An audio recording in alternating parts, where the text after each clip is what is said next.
नमस्कार, मी स्वप्ना. तुम्हा सगळ्यांचं सपना झूम स्कूलिंग चॅनलमध्ये स्वागत करते. आणि आपण आता खूप महत्त्वाचा प्रश्न बघतोय डुअल डायरेक्टेडचा की make a meaningful sentences by using the given phrases.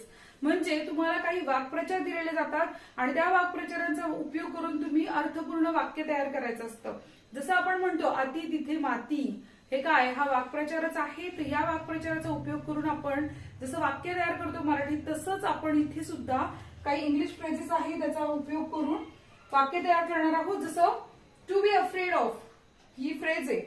To be afraid of याचा अर्थ आहे ची भीती असणे. आता याचं वाक्य बघा किती सोपं आणि छोटं वाक्य दिलंय मी. I am always afraid of spider, म्हणजे मी कायमच, काती नसते ना, स्पायडरला घाबरते. तर इथे तुम्ही दुसरा कुठलाही प्राणी किंवा आणखी डार्क, अंधाराला घाबरते वर काही लिहू शकता. नेक्स्ट फ्रेज आहे टू पॉन्डर ओव्हर, म्हणजे विचार करणे, खूप विचार करणे एखाद्या गोष्टी, त्याला पॉन्डर ओव्हर असं म्हणतात. वाक्य she pondered over her words, ती तिच्याच शब्दांवरती विचार करायला लागली आहे. नेक्स्ट वाक्य to run away. To run away म्हणजे पळून जाणे. She ran away from school, ती शाळेतनं पळून गेली. तर त्या अर्थाने वाक्य केलेलं आहे. तुम्ही तर ही किंवा एखाद्या व्यक्तीचं नावही टाकू शकता. नेक्स्ट आहे to take care of. To take care of म्हणजे ची काळजी घेणं. तर वाक्य आहे I can take care of myself, मी माझ्या स्वतःची काळजी घेऊ शकतो किंवा शकते. नेक्स्ट आहे phrase in the pursuit of. In the pursuit of म्हणजे च्या शोधात. I do anything in pursuit of success, यश मिळवण्याच्या शोधात मी काही करू शकते. To be engrossed in. To be engrossed in म्हणजे तल्लीन होणं. I was engrossed in my book reading, मी माझ्या पुस्तक वाचनात तल्लीन होऊन गेलो. नेक्स्ट आहे keep one's head. Keep one's head म्हणजे अडचणींवर शांतपणे मात करणे, म्हणजे काहीही झालं तरी डोकं एकदम शांत ठेवणं. तर वाक्य father has shown keep his head down in crisis, अडचण आली तरी वडिलांनी त्यांचं डोकं शांत ठेवलेलं आहे.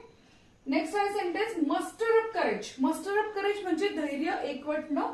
वाक्य she mustered up her courage to go outside in the dark, अंधारात जाण्यासाठी तिने तिचं सगळं धैर्य एकवटलेलं आहे. नेक्स्ट आहे टू फिगर आउट. इंग्लिशमध्ये बोलतात I will figure out something, म्हणजे काय की प्रश्न किंवा समस्या मार्गी लावणं. I figure out that I have a sister, म्हणजे मी आता फिगर आउट करतो की आता माझी बहीण आहे, त्यासाठी काय काय करता येईल या अर्थानं. टू बी अननोन फॉर म्हणजे एखाद्याला माहित नाही असा, या अर्थाने याचा अर्थ होतो फ्रेजचा. शी वॉज अननोन फॉर मी, ती माझ्यासाठी अपरिचित होती, मला माहित नव्हती कोण आहे ती. At the helm of. At the helm of या फ्रेजचा अर्थ आहे प्रमुखपदी असणं. The ship's captain was at the helm, म्हणजे शिपचा कॅप्टन कसा असतो, प्रमुखपदी असतो. Wash one's hand off it म्हणजे एखाद्याचे हात धुणं या अर्थाने नाहीये, तर त्याचा अर्थ आहे जबाबदारी टाळणं. I don't want to be part of this scheme any more, I wash my hands off it, या अर्थाने ही फ्रेज होती. सो इन दिस वे आपण महत्वाच्या फ्रेजेस ज्या की तुम्हाला एक्झामसाठी येऊ शकतात बघितलेल्या आहेत. तरी पण तुम्हाला एखादी फ्रेज अडत असेल, त्याचं वाक्य तयार करता येत नसेल, तर मला कमेंट करून सांगा, मी तुम्हाला त्याचा रिप्लाय लवकरात लवकर पाठवते.